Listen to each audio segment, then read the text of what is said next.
같이 묵주하므로 성령당 임무 8번째 주일 예배 하나님께 드리겠습니다. 묵주하겠습니다.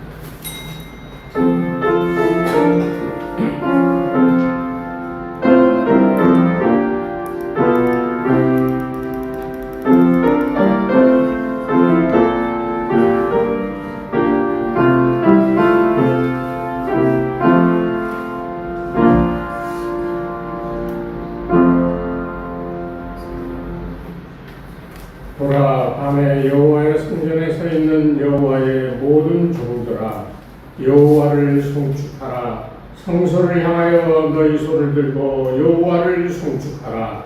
천지를 지으신 여호와께서 시온에서 내게 복을 주실지어다. 아멘. 거룩하신 하나님 아버지, 오늘 이 시간에도 주의 음성을 듣고 주님 전에 나와 주의 영광을 찬양하며 우리의 삶의 모든 것을 내어놓고 주의 도우심을 구하는 사랑하는 주의 백성들을 불쌍히 여겨주셔서 이 예배 가운데 하나님의 영광을 경험하게 도와주시고 하나님의 전능하신 손에 붙들림을 체험케 도와주시고 삶의 문제가 해결되어져 하나님을 기쁘시게 하는 삶을 살아드릴 수 있는 거룩한 백성들이 되어지는 참으로 복된 예배되게 인도하여 주시옵소서. 예수님의 이름으로 기도드리옵나이다. 아멘. 요한복음 3장입니다.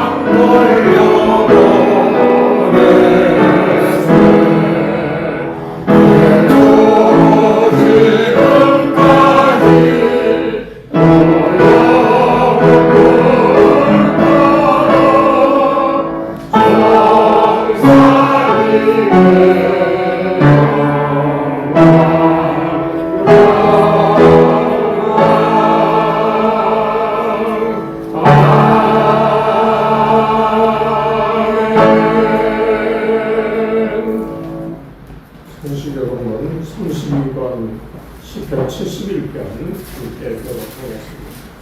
여호와여, 내가 주께 피하오니 내가 영원히 수치를 당하게 하지 마소서. 주의 은혜로 나를 건지시며 나를 풀어주시며 주의 길을 내게 기울이사 나를 구원하소서. 주는 내가 항상 피하여 숨을 바위가 되소서. 주께서 나를 구원하라 명령하셨으니 이는 주께서 나의 반석이시요 나의 요새이심이니라. 나의 하나님이여, 나를 악인의 손 곧 불의한 자와 흉악한 자의 장중에서 피하게 하소서. 주 여호와여, 주는 나의 소망이시요 내가 어릴 때부터 신뢰하시니라. 내가 모태에서부터 주를 의지하였으며 나의 어머니에 대해서부터 주께서 나를 택하셨사오니 나는 상상을 찬송하리이다. 아멘. 지난 한 주간 동안의 삶을 돌아보며 우리의 허물과 죄를 주께 고백하겠습니다. 내가 이르기를 내 허물을 여호와께 자복하리라 하고 주께 내 죄를 아뢰고 내 죄악을 숨기지 아니하였더니 곧 주께서 내 죄악을 사하셨나이다. 허물의 사함을 받고 자신의 죄가 가려진 자는 복이 있도다. 아멘. 신앙 고백하겠습니다. 나는 전능하신 아버지 하나님 천지의 창조주를 믿습니다. 나는 그의 유일하신 아들 우리 주 예수 그리스도를 믿습니다. 그는 성령으로 잉태되어 동정녀 마리아에 생하시고 본디오 빌라도에게 고난을 받아 십자가에 못 박혀 죽으시고 장사된 지 사흘 만에 죽은 자 가운데서 다시 살아나셨으며 하늘에 오르시어 전능하신 아버지 하나님 편에 앉아 계시다가 거기로부터 살아있는 자와 죽은 자를 심판하러 오십니다. 나는 성령을 믿으며 거룩한 공교회와 성도의 교제와 죄를 용서받는 것과 몸의 부활과 영생을 믿습니다. 아멘. 303장 찬송하겠습니다.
빌립보서 제4장 19절, 지난주와 똑같은 본문입니다. 빌립보서 4장 19절, 한 목소리로 힘차게 말씀을 함께 봉독하겠습니다. 나의 하나님이 그리스도 예수 안에서 영광 가운데 그 풍성한 대로 너희 모든 쓸 것을 채우시리라. 아멘. 오늘 여전도에 연합회 무릉에 가서 설교를 하는데 그 찬양대가 한 40-50명이 찬양대가 섰어요. 보면 다 아는 사람들이고 지휘자도 제가 잘 알고, 그런데 그렇게 열심히 잘하는데 발전이 없어. 왜 그러신지 아십니까? 찬양대에 발전이 없는 것은 믿음이 없기 때문이에요. 찬양을 하는 목적이 뭔지에 대한 분명함이 없어서 그렇습니다. 오늘 이 시간에도 여러분 예배에 참석했다라고 하는 것으로 여러분이 할 일 다 했다고 생각하시면 안 되고, 오늘 이 시간을 통하여서 하나님의 살아계심을 체험하시고 내가 새 사람이 되어 내가 그리스도와 함께 죽었다 살아난 존재라고 하는 것에 대한 분명한 확고한 믿음으로 재무장하고 돌아가시길 바랍니다. 아멘. 여러분 다 거듭나셨죠? 아멘. 어떻게 거듭났어요? 생각으로? 어느 날 갑자기 뭔가 찌릿하게 와서 어떻게 했다 그랬어요? 예수와 함께 십자가에 못 박혀 죽었다 그랬죠. 예수님과 어떻게 2000년 전에 죽으신 그 십자가에 어떻게 내가 같이 달려 죽었어? 그럼 말도 안 돼. 이렇게 얘기하시는지 모르지만 제가 여러분에게 이 얘기를 집중적으로 계속하는 이유는 이것이야말로 성경이 얘기하는 특별히 바울 사도가 깊이 체험했던 것을 강조한 것이기 때문에 그래요. 어떻게 죽었어요? 예수님과 함께 죽었어요. 시차가 2000 몇백 년인데요. 어떻게 내가 그 십자가에서 죽었다고 말할 수 있는가? 바울은 에베소서에서 우리를 교회라고 그러면서 이 교회는 머리는 그리스도시고 우리는 그의 지체라고 그랬어요. 예수님이 십자가 달릴 때 머리만 달리셨나요? 온몸이 십자가에 못 박히셨잖아요.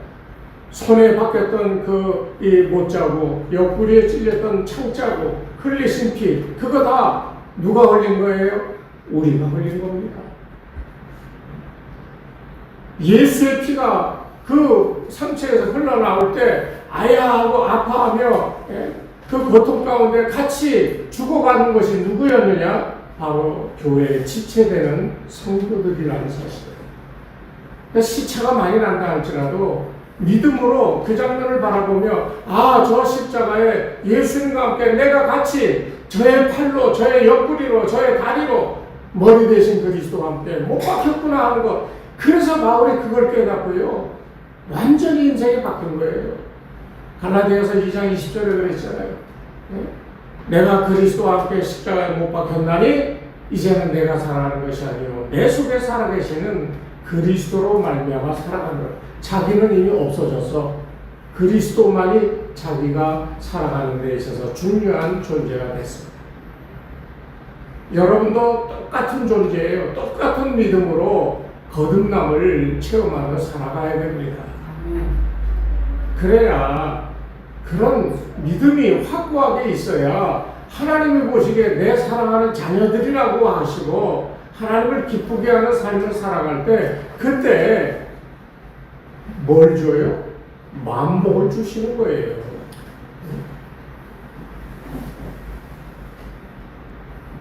오늘 우리 하은이 왔는데 하은이 안녕? 잘 지냈어? 안 아팠어? 아이고 엄마 아빠 말 잘 듣고? 아닌 것 같은데. 할아버지 보고 싶어서 맨날 전화했어? 아닌 것 같은데. 아이고. 그러니까 아이가 하나 이렇게 다 예배 드리는 현장에 있으니까 너무 마음이 즐거워요. 우리 하은이 아빠 엄마 오늘 그 아버지 어머니 뵈러 오셨는데 예배 같이 드리게 돼서 얼마나 감사한지 모릅니다. 오늘 예배 드리면서 큰 은혜를 받으시고 하나님께서 주시는 삶의 기쁨이 무언가 하는 것을 이제 남은 삶 속에서 체험하며 살아가시기를 주의 이름으로 축복합니다. 제가 궁금해하는 것 가운데 하나가 있었는데 왜 예수를 잘 믿고 순종하며 봉사하며 충성스럽게 살았는데 왜 우리의 삶은 나아지지 않을까? 제가 평생 교인들을 보면서 이 마음속에 생각했던 게 그래요. 저 사람은 정말 헌신적이고 좋은 믿음을 가졌는데 왜 저렇게 힘든 일을 계속 당할까? 참 미안한 말이지만 결론이 뭐냐면 인간은 인간이기 때문에 그래요. 왜? 인간은 감정적인 동물이거든요. 거기에 이성이 있어. 감정과 이성이 합하여지면요 사람을 광신적으로도 만들고요 사람을 논리적으로도 만들어요. 그런데 우리가 믿는 이 신앙이라고 하는 예수 믿고 구원받았습니다 라고 하는 것이 너무나도 형식적으로 우리에게 전화해졌기 때문에 예수와 함께 십자가에 달려 죽었다가 예수와 더불어 살아났다라고 하는 이 거듭남에 대한 온전한 체험이 없기 때문에 우리의 삶은 늘 그렇게 힘들어하는 거예요. 하나님 나라와 의를 구하면 모든 것을 더해 주신다고 그랬는데 우리는 모든 것을 더해주는 축복을 잘 못 받잖아. 그리스도 예수 안에 있으면 능치 못할 일이 없다라고 하셨는데 맨날 뭐 하다 보면 걸려 넘어지고 힘들고 아무리 애쓰는데도 일은 안 되고 얼마나 많아요. 오늘 우리가 이 빌립보서 4장 19절에 나오는 말씀이 우리에게 죄송합니다 이런 표현에서 우리 삶의 만능의 축복 축복의 키가 될 줄로 믿습니다. 지난주에도 대략적인 말씀을 드렸는데 오늘 여기에 제가 여러분에게 말씀드리고자 하는 것은 잠깐 지난 시간에 얘기를 하자면 그런 거예요. 마치 엘리사에게 나왔던 그 생도의 그 부인이 굶주려서 다 죽게 되니까 와서 얘기했잖아요. 다 이렇게 죽게 됐으니 좀 도와달라. 그때 빈 그릇을 갖고 와라. 온 동네 돌아다니면서 그릇이랑 그릇은 다 비워다 놨더니 기름이 가득 찼다 그랬죠. 이거는 굉장히 중요한 의미가 있어요. 제가 지난 시간에 말씀드렸습니다. 여러분 삶에 살아가면서 공허하고 빈 것 같은 허전한 그런 것들이 있다면 그런 걸 다 주님 앞에 갖고 와 내어놓으시기를 바랍니다. 누가 채워주세요? 하나님이 채워주세요. 그럼 어떻게 채워주느냐? 이게 중요한데 오늘 제가 말씀드리는 이 하나님이 우리를 채워주시는 방식에 대하여 우리가 분명히 알아야 된다는 것을 말씀드리려고 합니다.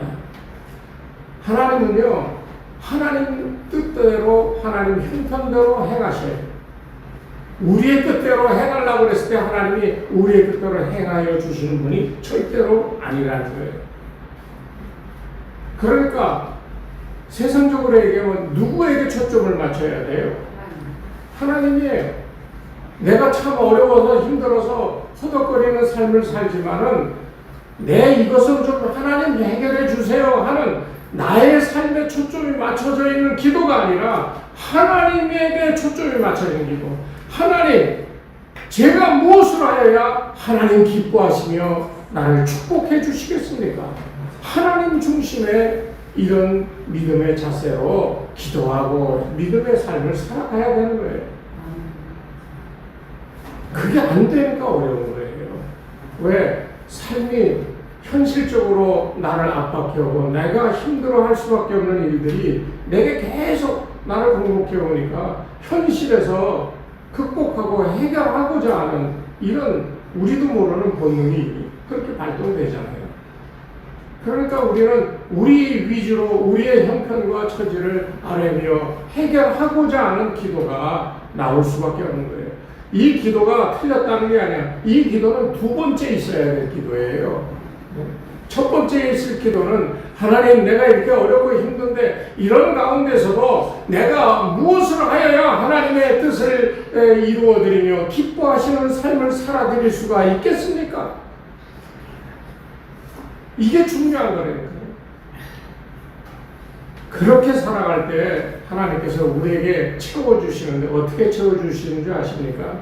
오늘 성경 말씀대로라면 나의 하나님 그리스도 예수 안에서 영광 가운데 어떻게 하는 대로? 풍성. 이 풍성은 우리 오장로님이 갖고 있는 삶의 풍성함이 아니야. 목사가 갖고 있는 삶의 풍성함이 아니야. 사람이 갖고 있는 누군가가 정말 존경받고 많은 재산이 있고 명성이 있는 사람이 갖고 있는 그 사람의 풍성함 같이 주시는 게 아니라 이 풍성함은 하나님 거예요. 아멘. 하나님이 가지고 계시는 하나님의 능력 안에서 행하실 수 있는 그 모든 풍성한 것을 우리에게 주신다고 그렇게 우리에게 채워주신다고 약속하시는 거예요. 삶이 힘들고 인생이 참 고달퍼서 정말 애절하게 하나님 앞에 간구하는 기도들이 있지요. 저도 그렇습니다. 여러분들도 그러실 거예요. 몸이 아프면 하나님 너무 아파요, 고쳐주세요, 기도하죠. 삶이 너무 고되면 하나님 나 좀 이 어려움에서 벗어나게 해주세요, 기도하죠.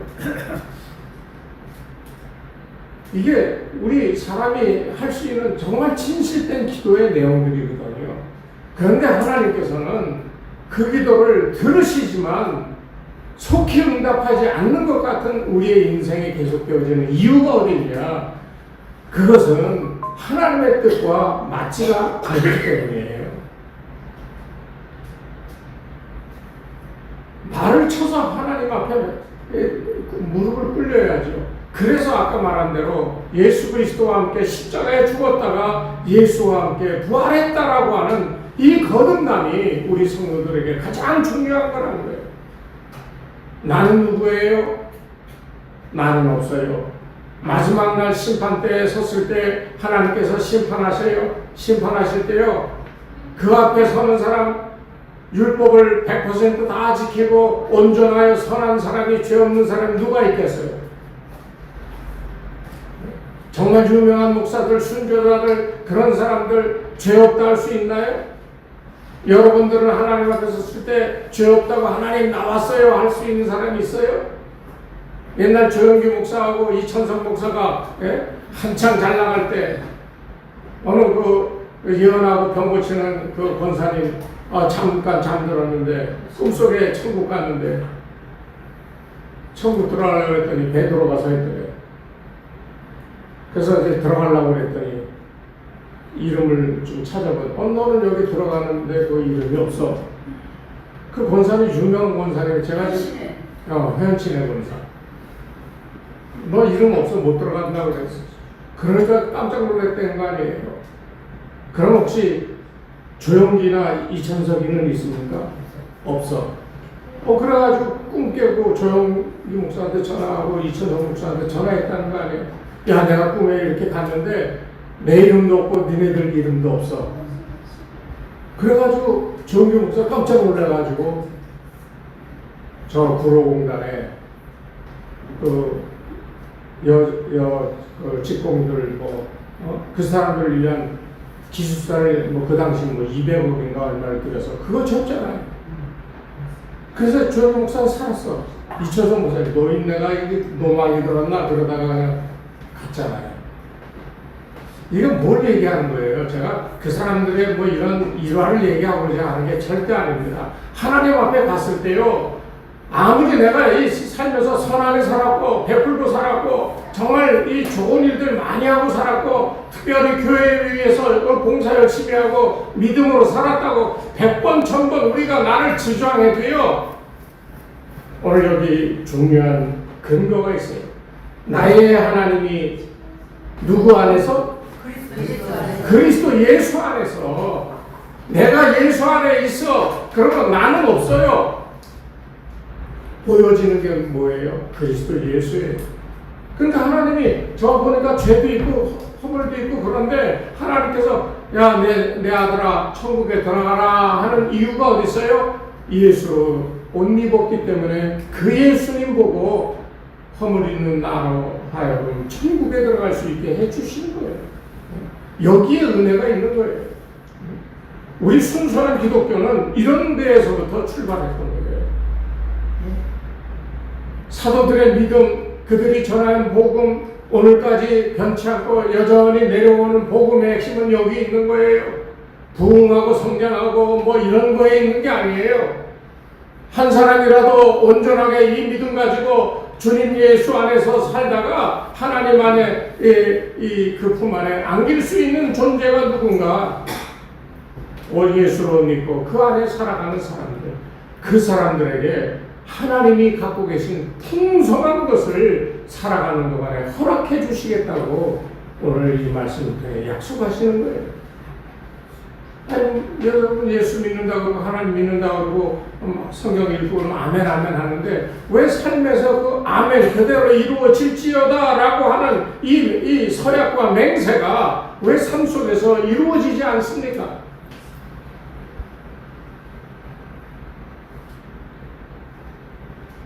예수님 저 잠깐 외출했다 올게요. 그럼 자꾸만 나가서 그래요. 사실은 나갈 수가 없어. 예수님 나를 꽉 붙들고 계시기 때문에 나갈 수가 없어요. 그래서 제가 늘 얘기하지만 온전히 그리스도로 인하여 구원받고 하나님 나라 백성 된 사람은 세상 마지막까지 주님께서 그를 붙들어 저 천국까지 인도해 주셔요. 이 켈빈의 5대 교회의 마지막이 그거거든요. 성도의 견인. 견인이 뭐예요? 끌고 가는 거예요. 안 가겠다고 질질 끌려갈 때도 있어. 도망가겠다고 그럴 때도 있어. 그렇지만 주님이 놔주질 않아. 그런데요, 로마서 1장에 사도 바울이 계속해서 얘기하는 게 뭡니까? 저들의 욕심대로 욕망대로 내어버려 두사 계속 그것을 3번이나 얘기해요. 왜 그럽니까? 주님이 끌고 가는데 자꾸 그 손을 뿌리치고 뛰쳐나가려고 할 때 그것이 반복되다 보면 주님께서 그대로 내어버려 두신다는 거예요. 참 이게 믿음의 삶이라고 하는 게 내가 편해지고 내가 복받는 거에 초점이 맞춰지면 이건 믿음의 삶이 아니에요. 이건 주술적인 삶입니다. 그렇기 때문에 오늘 교회, 오늘 성도들이 정신 바짝 차려야 될 부분이 여기 있어요. 내가 예수 믿었다고 축복받고 자랑하고 할 수 있는 그런 게 아니라는 거. 내가 주님 예수 안에서 발견되어졌기 때문에 그것으로 기뻐하고 그 안에 살아가기 때문에 세상 어떤 것도 나를 건드릴 수가 없는 주 예수의 권세로 무장하고 살아가는 존재가 됐음을 인하여 행복해하는 삶이 이게 믿음의 온전한 삶이에요. 그렇게 살아가더라도 중간마다 유혹도 받고 도전도 받겠지요. 그러나 그때마다 우리가 그것을 뿌리치면서 주님 그 안에 계속 머물러 있고자 하는 수고와 노력을 하는 이 삶의 모습이 이게 진짜 믿음의 삶이라는 거예요. 저는 우리 교회 성도님들, 우리 장로님 기도하기 얼마 안 된다고 그러는데 제가 보기에는 믿음의 각성을 하고 거듭나서 그리스도의 예수 안에 살아가는 사람들이 꽤 많아. 아닌 사람도 있겠지만 그러나 제가 보기에는 그런 믿음의 이 온전한 이 깨달음과 새로이 태어난 은혜를 경험하고 살아가는 사람들이 있어요. 이게 중요한 거예요. 그 사람의 믿음이 온전히 그리스도 예수 안에서 능치 못할 일이 없습니다 라고 하는 이 고백이 그대로 삶에서 나타날 때 이 한 사람의 믿음이요 100명 1000명보다 훨씬 더 큰 역사를 나타낸다니까요. 하나님이 하나님의 풍성하게 가지고 계신 그 모든 것을 채워주시는데 못할 게 뭐 있습니까 여러분? 네? 똑똑히 들으세요. 뭐가 잘 안 된다고 맨날 고민하고 실망하고 좌절하는 이런 삶의 모습이 아니라 여러분 하나님께서 내가 하나님이 기뻐하는 존재가 됐을 때 그분이 갖고 있는 모든 것을 풍성하게 그냥 적당하게가 아니에요. 풍성하심으로 나를 채워주신다는 거예요. 속된 세상 말로 얘기하면 건강, 돈, 명예, 권세, 이런 거요. 하나님 안에서 인정받는 삶을 살 때 하나님은 모든 것을 우리에게 풍성하게 채워주신다. 여기 중요한 단어가 있는데 나의 하나님이 그리스도 예수 안에서 영광 가운데 그 풍성한 대로 그랬거든요. 그 영광 가운데라고 하는 이 말이 바로 풍성하게 되어질 수 있는 조건을 지금 제시하고 있는 거예요. 그 영광이 무슨 영광입니까? 하나님의 거룩하신 영광입니다. 그 영광을 닮아가고자 애쓰며 그게 성화의 삶이잖아요. 수고하고 노력하며 그렇게 되어가고자 힘들어도 끝까지 포기하지 않고 하나님의 영광을 바라보며 나도 그와 같은 삶을 살겠다고 노력할 때 그 영광 가운데 있는 자에게 하나님의 풍성하심으로 채워주신다. 이게 오늘 본문의 말씀입니다. 저는 여러분들이 좀 이런 은혜를 좀 받았으면 좋겠어요. 꼭 무슨 물질, 돈 많이 벌게 해서 그 돈 많이 벌면 좋지요. 돈 많이 버세요. 그래서 교회 헌금도 좀 많이 하세요. 아멘. 우리 선교를 여러 군데 하다가 어려워지니까 선교 다 끊어버렸는데 제가 그 선교 후원받는 그 당사자들 교회 단체에 전화하면서 너무너무 미안해. 우리 형편이 어려워서 당분간 후원을 못하게 될 것 같다고. 여러분 그 심정 모르시죠? 우리도 여러분 정말 하나님이 풍성한 대로 주시는 은혜와 축복을 다 받아서요 헌금도 넘치도록 좀 하시고 그래서 그거 하고 후원도 하고 선교도 하고 어려운 사람도 도와주고 이래야 될 거 아니겠어요? 다 그렇게 되는 게 아닙니다. 하나님의 영광 가운데 살아가는 이 사람이 그 은혜를 축복을 받는 거예요. 그런 사람이 한두 사람만 있어도요, 그 교회는 엄청나게 크게 부흥할 겁니다. 그 사람이 여러분이 되고 싶지 않습니까? 우리 김영길 집사님 안 듣는 척하고 있다가 이 얘기할까? 아멘 했죠? 네. 김영길 집사님 아멘 했어. 우리 박 집사님도 아멘 했어. 정말 그 아멘대로 그대로 되시길 바랍니다. 아멘. 이게 하나님이 우리를 축복하시는 방식이에요. 우리 어렵다고 달라고 그게 아니라 조건이 돼야죠. 빈 그릇 갖다 놓으라 그러면 갖다 놔야죠. 내 삶에 허전하고 공허하고 부족하고 그런 것들을 주님 앞에 내어놓을 줄 알아야죠. 주께서 말씀하십니다. 야, 내 빈 그릇 갖고 와라. 그럼 그 말씀 따라 순종하여 그렇게 내놓으면 되는 거죠. 그럼 채워주시는 게 이게 순리예요. 하나님의 역사가 그렇게 되어진다는 겁니다.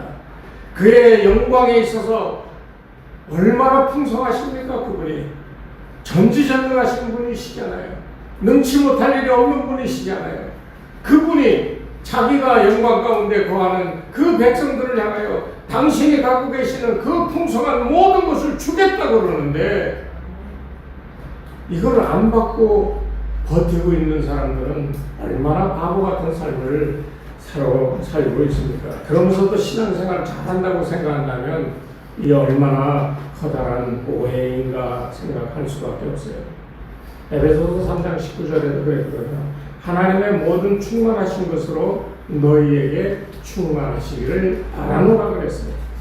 하나님 안에 있는 우리의 존재와 우리 안에 계신 하나님이 온전히 하나가 되어지는 경험이 있을 때요, 우리는 하나님과 동일한 존재, 물론 본질적으로는 다르지만 그 영광에 속해 있을 때, 바울은 그것을 우리가 예수 그리스도 안에라고 하는 말로 표현하고 있어요. 우리가 그리스도 예수 안에 있을 때 하나님께서 우리와 동행하시며 우리의 형편에 따라 허락해 주는데, 왜 허락해 주는지 아세요? 합당하니까. 이 사람은 나와 이 생각이 같고 내 뜻을 알아 그 뜻대로 행하는 자니 내 뜻을 행하는데 부족하여 못하는 일이 없도록. 잘 들으셔야 돼요. 내가 부족한데요, 하나님께서 부족한 나를 하나님이 원하시는 뜻을 행하고자 애쓰는데 돈이 없어서 안 돼, 체력이 안 돼, 건강이 안 돼. 그러면 하나님의 뜻을 이루는데 하나님께서 능력으로 함께 해주시는, 이게 풍성하게 임하는 방식입니다. 그러니까 여러분, 거듭난 그 귀한 믿음 가운데 나는 오늘도 매일 아침 일어나 일을 시작하기 전에 나는 예수 그리스도 안에 있다. 아멘. 오늘 하루도 예수 안에서 살아간다. 아멘. 그 예수 안에서 내게 능치 못할 일이 없다. 아멘. 이 믿음으로 매일매일을 살아갈 수 있게 되기를 바랍니다. 아멘. 오늘 이 이야기의 이 결론은 그거예요. 하나님께서, 여기 바울이 그렇게 얘기해요. 19절 첫 음성이 뭡니까? 나의 하나님이라고 그랬잖아요. 여러분들은 기도하며 하나님이 나의 하나님이라고 그렇게 정말 진실되게 여러분 외치며 부를 수 있겠습니까? 네? 나의 하나님, 이 얼마나 담대한 고백입니까? 감히 인간이 하나님이 자기 거라고 얘기하는 거잖아요. 인간적으로 보면 교만한 것 같아 보여요. 잘못된 것 같아 보여요. 그러나 여러분 아셔야 돼. 바울은 이미 예수 안에서 온전히 하나님 것이 되었어. 그렇기 때문에 하나님과 바울은 그 뜻과 그 행동과 생각, 이 모든 것이 하나가 되어 있어. 그래서 나의 하나님이에요. 내 하나님이 아니라 나의 것으로서의 하나님이 아니라 하나님이 나를 주장하시기 때문에 내 삶 자체가 하나님의 것이 돼서 하나님과 동등하게 되어졌어요. 그것을 신학적으로 풀어 얘기한 게 예수 그리스도 안에서예요. 오늘 저는 여러분들이 남은 인생을 바로 이런 믿음 갖고 나의 하나님이여 하고 당당하게 하나님과 하나가 되어 그 안에 살아갈 수 있음을 고백하고 그렇게 살아갈 수 있게 되기를 주의 이름으로 축복합니다. 아무리 어렵다 그래도요, 꼭 기억하십시오. 빈 그릇을 준비하라고 그랬잖아요. 하나님, 나의 하나님, 내가 예수 그리스도 안에 살아가고 있습니다. 그런 내 삶에 이런 빈 그릇들이 내 인생 가운데 여기저기 널려 있는데 주님 그거 다 모아 주님 앞에 갖다 놓았으니 주여 주의 영광 가운데 주의 풍성하심으로 채워 주시옵소서. 당당하게 기도할 수 있는 여러분들 되시길 바랍니다. 이 믿음이 여러분 남은 삶을 분명하게 180도 바꿀 줄로 믿습니다. 예수 안에서 매일매일 외치십시오. 예수 안에서 능치 못할 일이 없으면 매일 고백하시고요. 그 고백이 삶에 실제로 나타나는 이런 하나님의 은혜가 여러분 삶 속에 날마다 계속되어지시기를 주의 이름으로 축원합니다. 하나님 아버지 감사합니다.